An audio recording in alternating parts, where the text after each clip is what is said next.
Praise road. હું Stanley Macwan, મારી YouTube channel Gujarati Bible સ્ટડીમાં તમારું સ્વાગત છે. મારી ચેનલને આજે અત્યારે આગળ તમે સબસ્ક્રાઈબ કરી લો અને સનજ્ઞાનમાં તમે વધતા જાઓ. ચર્ચની અંદર તમે જાઓ તો જો ત્યાં એક પાસ્ટર હોય છે અને પાસ્ટરના પોતાના એક અલગ કપડાં હોય છે. એમને જોઈને જ ખબર પડી જાય કે આ પાસ્ટર છે. એક બાજુ ક્વાયરવાળા હોય છે. ક્વાયરનો પણ એક ડ્રેસ હોય છે, બ્લેક એન્ડ વ્હાઇટ કે બ્લુ કે ગ્રીન, ગમે તે, પણ એક ડ્રેસ હોય છે. એ લોકોની જગ્યા પણ સ્પેશિયલ હોય છે. આ બધા સરસ અવાજવાળા સારા અવાજ એ લોકો ગીતો ગાતા હોય છે. પાસ્ટર એક અલગ પ્રકારનો જબ્બો પહેરેલો હોય છે, જ્યાંથી ઓળખાઈ આવે છે આ પાસ્ટર છે. પછી જ્યારે દાન ઉઘરાવવાનું હોય છે ત્યારે પણ એક ખાસ માણસોને એ સોંપેલો હોય છે દાન ઉઘરાવવાનું. અન્ય લોકો દાન ઉઘરાવતા હોય છે. એ લોકો પણ ખાસ અલગ કપડાં પહેરીને, કેમ કે એમને ખબર છે કે અમારે દાન ઉઘરાવવાનું છે. એ સિવાય પબ્લિકની પણ આપણે વાતો કરીએ તો પબ્લિક પણ નવા નવા કપડાં પહેરીને, સારા સારા કપડાં પહેરીને, સરસ રીતે તૈયાર થઈને એ ચર્ચમાં આવતા હોય છે. પરંતુ હું એ કહું છું કે આ બધું શું છે? કારણ કે ચર્ચમાં જ્યારે આપણે ભેગા થતા હોય છે, કોઈ પ્રાર્થના કરાવતું હોય છે, કોઈ આરાધના કરાવતું હોય છે, કોઈ વાજિંત્ર વગાડતું હોય છે, કોઈ ભવિષ્યવાણી કરતું હોય છે અને કોઈ ઉપદેશ પણ કરતું હોય છે. આવા અલગ અલગ પ્રકારના કામ એ થતા હોય છે. પરંતુ આ અલગ અલગ પ્રકારના કામ અલગ અલગ લોકો કેમ કરે છે? એની પાછળનું કારણ શું છે? અને જે લોકો કરે છે એ લોકો કેવી રીતે કામ કરવા જોઈએ? બાઇબલ આપણને શું શીખવાડે છે? એ જાણવા માટે આ વિડીયોને તમે આખો જુઓ.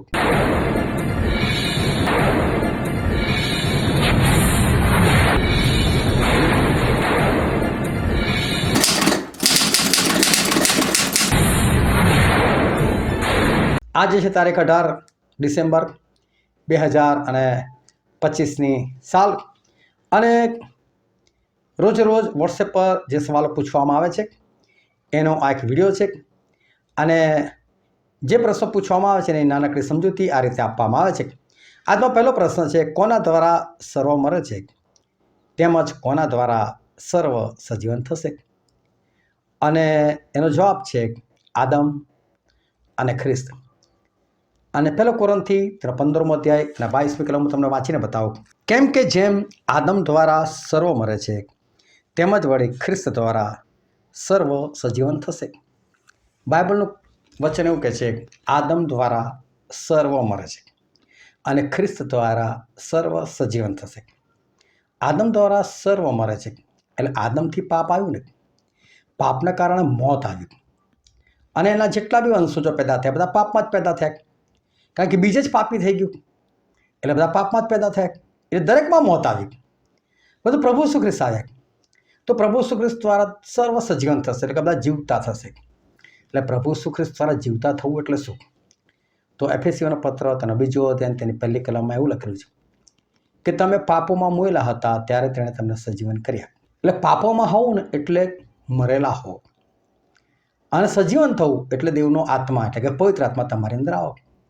પ્રભુ ઈસુ આવ્યા, આવીને એમણે જીવ આપ્યો, એમણે પોતાનું લોહી વેવડાવ્યું, પિતાને વિનંતી કરી કે આ માણસોને પવિત્ર આત્મા આપો, અને એમના દ્વારા પવિત્ર આત્મા આવ્યા એટલે આપણે જીવતા થયા. તો આદમ દ્વારા શું આવ્યું? મોત આવ્યું. પણ પ્રભુ ઈસુ ખ્રિસ્ત દ્વારા કોણ આવ્યા? પવિત્ર આત્મા આવ્યા. અને તમે પવિત્ર આત્મા પામીને તમે જીવતા થઈ શકો છો, તમે સજીવન થઈ શકો છો. થવું ના થવું તમારા હાથમાં છે, પરંતુ પ્રભુના દ્વારા આ સજીવન થવાનું એ આવ્યું. બીજો પ્રશ્ન છે, યાકૂબને દર્શન દીધા પછી કોને દર્શન દીધું? અને એનો જવાબ છે સર્વ પ્રેરિતોને. પણ અહીંયા જે લખેલું છે કે યાકૂબને દર્શન દીધું, પ્રભુએ જે યાકૂબને દર્શન દીધું ને, આ યાકૂબ એટલે યાકૂબનો પત્ર લખનાર યાકૂબ. કારણ કે જે મૂળ યાકૂબ જે પ્રભુ ઈસુ ખ્રિસ્તના શિષ્ય હતા એમને તલવારથી મારી નાખવામાં આવેલા, એમને પણ એ પ્રભુ ઈસુ દર્શન આપેલું. પણ અહીંયા જે યાકૂબની વાત થઈ છે એ યાકૂબ એ પ્રભુ ઈસુ ખ્રિસ્તના 12 શિષ્યોમાંનો એક નહીં. કારણ કે યાકૂબને દર્શન દીધા પછી તો બધા પ્રેરિતોને દર્શન આપ્યું, તો યાકૂબી પ્રેરિત હતા તો એમનું નામ તો પ્રેરિતોમાં આવી ગયું. આ યાકૂબનું નામ અલગથી લખવામાં આવ્યું છે. તો આ યાકૂબ એટલે પ્રભુ ઈસુ ખ્રિસ્તનો ભાઈ. પ્રભુ ઈસુ ખ્રિસ્તનો ભાઈ કઈ રીતે? તો મરિયમ અને યુસુફથી જન્મેલા જે બીજા બાળકો હતા એમાંનો એક યાકૂબ. પ્રભુ ઈસુએ એને પણ દર્શન આપ્યું. આ જે ભાઈઓ હતા ને, મરિયમ અને યુસુફ દ્વારા જન્મેલા લોકો એ લોકો પણ પ્રભુ ઈસુની નિંદા કરતા હતા. યોહાનના 7મા અધ્યાયમાં લોકો જાણેલા પર્વ છે, જા ત્યાં જઈને ચમત્કારો કર, પ્રસિદ્ધ થઈ જા. કારણ કે પ્રભુ ઈસુના ભાઈઓએ પ્રભુ ઈસુ પર વિશ્વાસ નહોતો કર્યો, એ લોકો પણ નિંદા કરતા હતા. પરંતુ આપણા જીવનમાં સૌપ્રથમ પરિવાર છે. તમે સૌપ્રથમ પરિવારને બચાવવાનો પ્રયત્ન કરો. અમે લોકો દર શનિવારે અમે આખી રાત પ્રાર્થનામાં બેસીએ છીએ અને એમાં અમારો એક વિષય આ જ છે કે દરેક જણ પોતપોતાના પરિવારને બચાવનાર થાય. દરેકનો પરિવાર એક જ વિશ્વાસમાં આવે. આજે કેવું છે કે પરિવારની અંદર પણ ભાગ લાવે છે. એક સભ્ય આ બાજુ મિટિંગમાં જતો હોય તો બીજું આ બાજુ જતું હોય, એકને આ સેવક ગમતો હોય તો બીજાને બીજો સેવક ગમતો હોય. પણ આવું નહીં. સેવકો કોઈ ખોટા નથી જો સત્ય શીખવાડે છે તો. તો દરેકે એક જ વિશ્વાસમાં હોવું બહુ જરૂરી છે. એક જ સરખું ચાલવું એ બહુ જરૂરી છે અને પણ સત્યમાં ચાલવું જરૂરી હોય છે. અને માટે સત્યમાં ચાલો તો આપણે આકાશના રાજ્યના વારસદાર બને. હવે જો તમને સત્ય મળ્યું છે પણ તમારા મમ્મીને નથી મળ્યું, તમારા પપ્પાને નથી મળ્યું, તમારા ભાઈઓ બહેનને નથી મળ્યું, તો પછી તમારે શું કરવું જોઈએ? તમારે એ લોકોને તો બચાવજો ને. પણ તમે એમને ના બચાવો, બહાર જઈને બીજાને બચાવવાનો પ્રયત્ન કરતો. આજે કેટલા સેવો કેવા હોય, ઘરમાં બનતું ને બહાર જઈને બીજાને બચાવો, હું તમને બચાવવા જ. પણ ઘરમાં તો બનતું નથી તો શું કરવાનું? સૌ પ્રથમ શરૂઆત તમે કરો ને, તમારા ઘરને બચાવવાનો પ્રયત્ન કરો. એવું નથી બહાર ના જાઓ, બહાર બી જાઓ, પણ પરિવારને હંમેશા ધ્યાનમાં રાખો. જો પ્રભુ શું બહાર પણ જતા હતા પણ પરિવારો પર ધ્યાન રાખતા હતા. પણ પરિવારવાળાએ વિશ્વાસ ના કર્યો તો ના કર્યો. પ્રભુ શું તો મરી ગયા. ખાલી મરિયમ જ પ્રભુ શું પાસે ચાલતા. યુસુફનું તો કશું નામ નિશાન દેખાતું નહીં બાઇબલમાં કે એમણે શું કર્યું શું નહીં.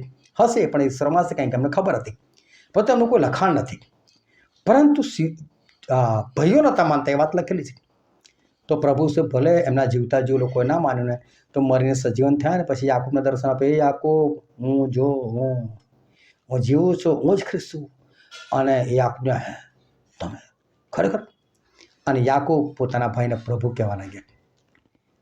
હવે એમણે પછી બાકીના ભાઈઓને કીધું હશે, બીજી બહેનોને પણ કીધું હશે, બધાએ વિશ્વાસ કર્યો હશે. પરિવાર બચાવ્યો ને. પરિવાર આપણા માટે મહત્વની વસ્તુ છે. આપણે પરિવાર માટે મહેનત કરવી જોઈએ અને આપણા પરિવારને બચાવવો જોઈએ. એ બહુ જરૂરી છે. ત્રીજો પ્રશ્ન છે, જો સર્વ પ્રબોધ કરે તો કોને હૃદય ભેદક શિક્ષણ મળે છે? અને એનો જવાબ છે અવિશ્વાસી કે અભણને. હવે શું થાય છે? પ્રબોધનો એક અર્થ થાય છે ભવિષ્યવાણી. પણ માણસ ભવિષ્યવાણી કરીને કેટલી કરે. પ્રબોધનો એક અર્થ થાય છે ઈશ્વરના વચનો બોલવા, ઈશ્વરના મુખની વાણી પોકારવી. હવે જ્યારે તમે ઈશ્વરના વચનો પોકારો ત્યારે જે અભણ છે, અવિશ્વાસી છે, આવું છે પ્રભુ શું આવા છે, આવા જોરદાર છે, વચન સાંભળીને જ ખબર પડે ને. એટલે એ લોકો વિશ્વાસ એ લોકો કરવા લાગી જાય છે. એ લોકોને પ્રભુ શુંની ખરી ઓળખ થાય છે. બીજી વસ્તુ, ભવિષ્યવાણી એટલે શું? પ્રબોધ એટલે શું? તો આ ભવિષ્યવાણી કોઈ દેશને લગતી નથી હોતી, કોઈ પ્રજાને લગતી નથી હોતી. પરંતુ ઘણી વખત પવિત્ર આત્મા છે ને પર્સનલ વ્યક્તિ માટે દેખાડે, એની અંદરની વાત પ્રગટ કરી નાખે. કદાચ એને કોઈ બીમારી હોય તો જાહેર કરી નાખે, તને આ બીમારી છે ને બોલ, ચાલ હમણાં પ્રાર્થના કરે, તું હમણાં સાજો થઈ જઈશ. અને તો સાજો થાય એટલે વિશ્વાસ વધે. ઘણાની મનની પરિસ્થિતિ ઈશ્વર બતાવી દે, ભાઈ તારા જીવનમાં આવું ચાલી રહ્યું, પેલાને વિચારવા આ વાત તો મેં કદી કોઈને કરી નથી, આ ભાઈને કઈથી ખબર. તો આ રીતે પ્રબોધ જે છે એ અવિશ્વાસી કે અભણ હોય ને એને દેવની ઓળખ કરાવે છે. અને માટે જે પ્રબોધ છે ને એનાથી હૃદય ભેદક એટલે કે તમારું હૃદય વિંધાઈ જાય ને એવું શિક્ષણ મળે છે. અન્ય ભાષા લોકો બોલે છે એ પોતાની ઉન્નતિને માટે હોય છે, પણ એ પ્રબોધની ખાસ વાત કરવી છે. અને પછીનો પ્રશ્ન છે, જે અન્ય ભાષા બોલે છે તે કોની ઉન્નતિ કરે છે?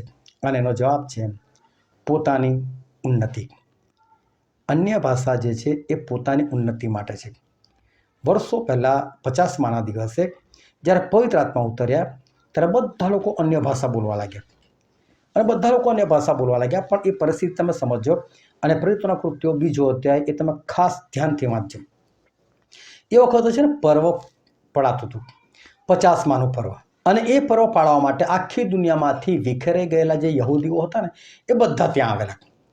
હવે હું તમને ખાલી ઉદાહરણ આપું ને તમે થોડા સમજજો કે જો મહારાષ્ટ્રમાંથી કોઈ પરિવાર આવીને ગુજરાતમાં વસે તો 1 વર્ષ, 2 વર્ષ, 3 વર્ષ પછી એ લોકોને છે ગુજરાતી આવડી જાય, પછી એ લોકો ગુજરાતી બોલવા લાગે. અને એમનું છોકરો જો ગુજરાતમાં જન્મે ને તો શરૂઆતથી જ ગુજરાતી આવડતું હોય. પણ એ છોકરાને પણ એટલું ખબર છે કે મારા મમ્મી પપ્પા મરાઠી હતા, એટલે ઘરમાં મરાઠીનું ચલણ હોય, એટલે પાછું મરાઠી તો એ છોકરાને બી આવડે. પણ એના છોકરા થાય એ ત્રીજી પેઢી આવે ત્યારે શું થાય કે મરાઠીનું થોડું ઓછું થતું જાય, કેમ કે ગુજરાતીમાં ભણે છે, ગુજરાતમાં રહે છે, ગુજરાતી ભાષા દરબાર બધા અસ્તિત્વમાં છે, એટલે ગુજરાતી વધતું જાય. અને એના પછીની પેઢી હોય તો ભૂલી જ જાય કે મહારાષ્ટ્રનું કશું આવડતું ના હોય. અમુક વર્ષો તમે રહો, 2-4 પેઢી, પછી તમારી ભાષા બદલાઈ જાય. ભલે મૂળ ભાષા ગમે તે હોય, પણ તમારી જે તે જગ્યા પર રહેતા ને ત્યાંની ભાષા આવે. હવે શું થાય, આવી રીતે બધા યહૂદીઓ જે વિખરાઈ ગયેલા હતા, તો માની લો કદાચ કોઈ ગુજરાતમાં વિખરાઈ ગયેલું, એ લોકો ત્યાંથી ત્યાં ગયા ઇઝરાયલમાં પર્વ મનાવવા માટે. સમજો કોઈ મહારાષ્ટ્રનું હતું, એ ત્યાં ગયું. કોઈ મહારાષ્ટ્રમાં વસતા યહૂદીઓ ત્યાં ગયા, તે લોકોની મૂળ ભાષા મરાઠી હતી. આ ખાલી ઉદાહરણ આપું છું, આવું થયું નથી થયું એની વાત નથી કરતો, પણ આવી રીતે બધા અલગ અલગ જગ્યા પર જે વિખરાઈ ગયેલા લોકો હતા, અને એ લોકોની જે પોતાની ભાષા બદલાઈ ગયેલી હતી, એ અન્ય ભાષામાં લોકોને ભાષા મળી. આ લોકો બધા અન્ય ભાષામાં ઉપદેશ કરવા લાગ્યા, પણ અન્ય ભાષા એટલે આ પૃથ્વી પરની જ ભાષા હતી. તો આ લોકો આ તો આપણી ભાષામાં બોલે છે, આપણી ભાષામાં બોલે છે, એ લોકો સમજી શક્યા. અને એ વખતે એવોમાંથી 3000 લોકોએ વિશ્વાસ કર્યો, પ્રભુનું જીવન સોંપ્યું અને બાપ્તિસ્મા લીધું, અને એ લોકો પણ પવિત્ર આત્માથી ભરપૂર થયા. પણ અન્ય ભાષા એક ઈશ્વરનું વરદાન છે. હવે એ વખતે આ રીતે વરદાને કામ કર્યું, પરંતુ અન્ય ભાષા જે છે એ ખરેખર ઈશ્વર કેમ આપે છે? તો અન્ય ભાષા જ્યારે તમે બોલો ને ત્યારે તમે ઈશ્વર સાથે બોલો છો, કારણ કે તમારી ભાષા કોઈ બીજું સમજતું નથી, તમે કોઈને સમજાવી શકતા નથી. એટલે શું કે તમને પોતાને પણ નથી સમજ પડતી કે તમે અન્ય ભાષામાં શું બોલો છો. પરંતુ બાઇબલ એવું કહે છે કે અન્ય ભાષા બોલનાર પોતાની ઉન્નતિ જરૂર કરે છે. અને કલમ વાંચીને બતાવો, 1 કોરિન્થી 14મો અધ્યાય 4થી કલમ. જે અન્ય ભાષા બોલે છે તે પોતાની ઉન્નતિ કરે છે, પણ જે પ્રબોધ કરે છે તે મંડળીની ઉન્નતિ કરે છે. એટલે જે અન્ય ભાષા બોલે છે ને તો પોતાની ઉન્નતિ કરે છે, એનાથી પોતાની તો ઉન્નતિ થાય છે. તો ઘણા લોકો શું કરે છે, અન્ય ભાષા નહીં બોલવાની, આ શેતાની ભાષા છે, ફ્રાન્સ ટીકડું ના. અન્ય ભાષા બોલવી જોઈએ, કારણ કે એનાથી પોતાની ઉન્નતિ થાય છે. પણ જો બીજાની તો ઉન્નતિ નથી થતી ને, તો બીજાની સામે નહીં બોલવાની. તમારા પોતાની જ ઉન્નતિ થાય છે એટલે તમે બોલો, પણ ક્યારે બોલો? તમે એકલા છો ને ત્યારે. એ તમારા એકલા માટે છે, તમારે એકલામાં બોલવી જોઈએ, એના માટે અન્ય ભાષા આપેલી છે. તો તમે બોલો, પરંતુ એકલા હો તારે. બીજાની હાજરીમાં બોલવાની કોઈ જરૂર નથી, એનાથી તમને પણ ફાયદો નથી ને સાંભળનારને પણ ફાયદો નથી. પણ તમે એકલામાં હો તારે ઈશ્વર સાથે વાતો કરો. પછીનો પ્રશ્ન છે, શું અન્યાયમાં હરખાતી નથી પણ સત્યમાં હરખાય છે? અને એ છે પ્રીતિ. પ્રીતિ એટલે પ્રેમ, અને પ્રેમ એટલે પવિત્ર આત્માનું સૌથી પહેલું ફળ. અને ગલાતીનો પત્ર તેનો 5મો અધ્યાય અને 22 અને 23મી કલમ તમારે આગળ વાંચું છું. અહીંયા એવું લખેલું છે, પણ પવિત્ર આત્માનું ફળ પ્રેમ, આનંદ, શાંતિ, સહનશીલતા, માયાળુપણું, ભલાઈ, વિશ્વાસુપણું, નમ્રતા તથા સંયમ છે. એવું લખેલું છે, પણ પવિત્ર આત્માનું ફળ. હવે જો પવિત્ર આત્માના ફળો એવું નથી લખ્યું, બહુવચન નથી લખ્યું, પણ લખ્યું પવિત્ર આત્માનું ફળ. તો એ તો એક વચનમાં લખેલું છે, અને ફળ આપેલા છે 9, તો બહુવચન કેમ નથી વાપર્યું? તો એનો અર્થ એ છે કે પવિત્ર આત્માનું ખરેખર એક જ ફળ છે, પ્રેમ. અને પ્રેમની અંદર બધું સમય ગયેલું છે. એટલે બાઇબલનું વચન શું કહે છે કે શું અન્યાયમાં હરખાતી નથી? તો પ્રીતિ એટલે પ્રેમ, એ અન્યાયમાં હરખાતું નથી. આ તો પવિત્ર આત્માનું ફળ છે, અને જેની અંદર પવિત્ર આત્મા હોય એ અન્યાયમાં હરખાય? કોઈ અન્યાય કરે તો ખુશ થાય? ના થાય. સત્યમાં હરખાય, પવિત્ર આત્માનું ફળ છે સત્ય, એ તો જોઈએ બધામાં, એમાં ખુશ થાય. એટલે પ્રેમ છે ને એ પવિત્ર આત્મા છે, અને પવિત્ર આત્માના ફળો દેખાવા જોઈએ. એટલે પ્રેમ હોય તો પવિત્ર આત્મા છે, ને પવિત્ર આત્મા છે તો બધા ફળ દેખાવા જોઈએ. એવું બાઇબલ કહે છે, પવિત્ર આત્માના દરેક ગુણો એ માણસની અંદર હોવા જોઈએ. પછીનો પ્રશ્ન છે, મંડળીની ઉન્નતિ કરવા સારું ભાષાંતર કરનાર કરતાં કોણ ઉત્તમ છે? અને ખરેખર અહીં ગાડી વચન એવું લખેલું છે, હું વાંચું છું 14મો અધ્યાય 1 કોરિન્થી તેની 5મી કલમ. હવે મારી એવી ઈચ્છા છે કે તમે સર્વ અન્ય ભાષાઓ બોલો, પણ તમે પ્રબોધ કરો, એ મારી ખાસ ઈચ્છા છે. વળી ભાષાઓ બોલનાર જો મંડળીની ઉન્નતિ કરવા સારું ભાષાંતર ન કરે તો તેના કરતાં પ્રબોધ કરનાર ઉત્તમ છે. એટલે કે ભાષાઓ બોલનાર, પણ મેં ભાષાની જગ્યા પર શબ્દ બદલીને મેં એવું કર્યું ભાષાંતર કરનાર, એના કરતાં કોણ ઉત્તમ છે? એટલે એનો જવાબ આવે ખબર નહીં, પરંતુ ખરેખર શબ્દ હતો કે ભાષાઓ બોલનાર કરતાં. એટલે તમે અન્ય ભાષાઓ બોલો, પણ નથી તમને ખબર પડતી, નથી બીજાને ખબર પડતી. એટલે તમે કોઈની પાસે જઈને કલાક અન્ય ભાષા બોલો, પેલા સાંભળવાનો કોઈ ફાયદો થવાનો? એના કરતાં એને આગળ જઈને ઈશ્વરના વચન બોલો ને, પ્રબોધ કરો ને એને આગળ, તો પેલાની ઉન્નતિ થાય, પેલાનું સારું થાય, પેલાનું ભલું થાય. એટલે બાઇબલ કહે છે કે અન્ય પાસે છે ને તમને તમારા માટે આપી છે એને તમે તમારા પૂરતી સીમિત રાખો. બીજા આગળ બોલવાથી ના તમને ફાયદો છે ના બીજાને ફાયદો છે. એના કરતાં તમે ઈશ્વરના વચનો જો થોડા બોલશો ને, ભલે 5 મિનિટ બોલો તો બી પેલાને ફાયદો થશે, પણ અન્ય પાસે 5 કલાક બોલશો ને તો એની ફાયદો થાય. એટલે તમે પ્રબોધ ઈશ્વરના વચનો બોલવાનું રાખો અને એકલામાં અન્ય ભાષા તમે બોલો.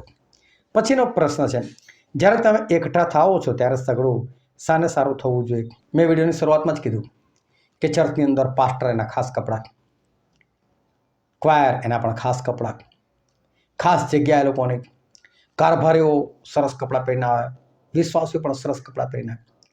ખરેખર તો ચર્ચની અંદર ઘણી વખત એવું લાગે ફેશન શો તો નથી. એકવાર એક ભાઈ હતો અને ચર્ચની ખબર કાઢવા માટે ગયો મીડિયા, કારણ કે ચર્ચમાં શું ચાલે છે જોવું કે છે, અને લોકોને આગળ જાહેર કર્યું કે ચર્ચ એટલે આવું. ચર્ચને તાળું મારેલું હતું, કોઈ હતું નહીં. તેમને સોચ્યું બાજુવાળા ઘરમાં તો પૂછી લો, એ લોકોને ખબર હશે. એટલે બાજુના ઘરમાં એક અંકલ તેમને મળ્યા કે ભાઈ સાહેબ તમે ખ્રિસ્તી છો? કે ના ભાઈ હું તો ખ્રિસ્તી નથી. તો કે તમારી બાજુમાં ચર્ચ આવેલું છે? હા ચર્ચ આવેલું છે. તો કે તમને તો ખબર હશે ને કે શું થાય છે રવિવારે શું થાય? તો કે ભાઈ શું થાય છે એ બધું બહુ મને નથી ખબર, પણ મને જેટલું ખબર છે એટલું તમને કહું. તો કે બોલો. તો કારણ કે સેલિબ્રેશન થાય છે, લોકો નવા નવા કપડાં પહેરીને આવે છે, સરસ પ્રકારનો મેકઅપ કરીને આવે છે.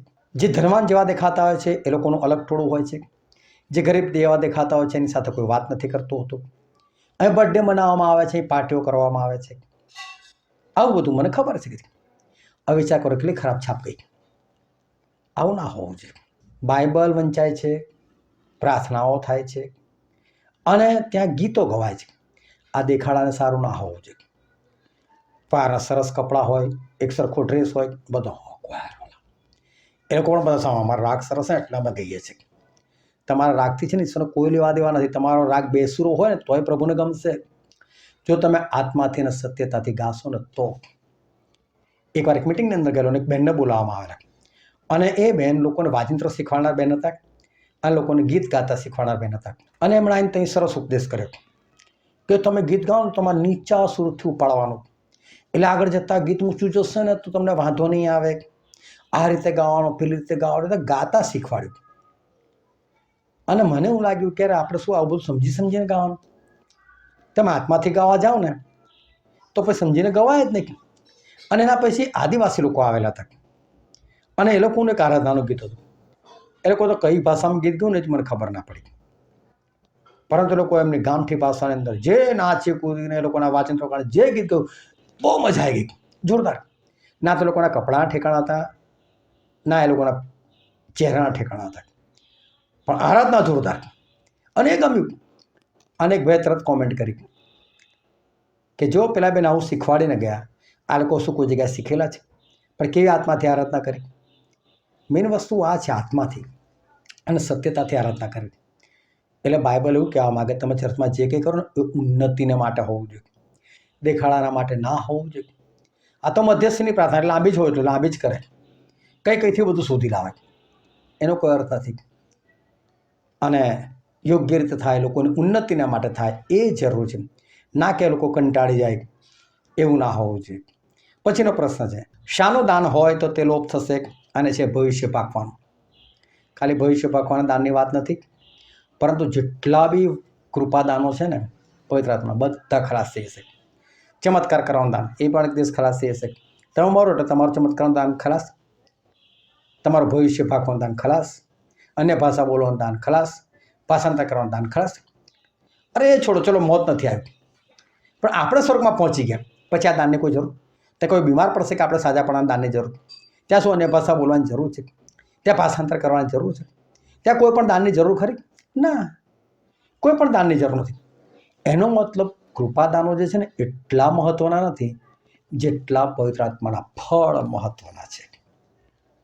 અને માટે કૃપાદાનો એકવાર તમારી પાસે નહીં હોય ને તો ચાલી જશે, જો કે હોવા જોઈએ, અને બધા જ હોવા જોઈએ. પણ હું છતાં તમને કહું છું કે નહીં હોય ને તો એકવાર ચાલી જશે, પણ પવિત્ર આત્માનું ફળ નહીં દેખાય ને સ્વર્ગમાં નહીં જવાય. એટલે તો બાઇબલ વારે ઘડે પ્રેમ પ્રેમ પ્રેમ, પ્રીતિ પ્રીતિ પ્રીતિ તો કરે છે.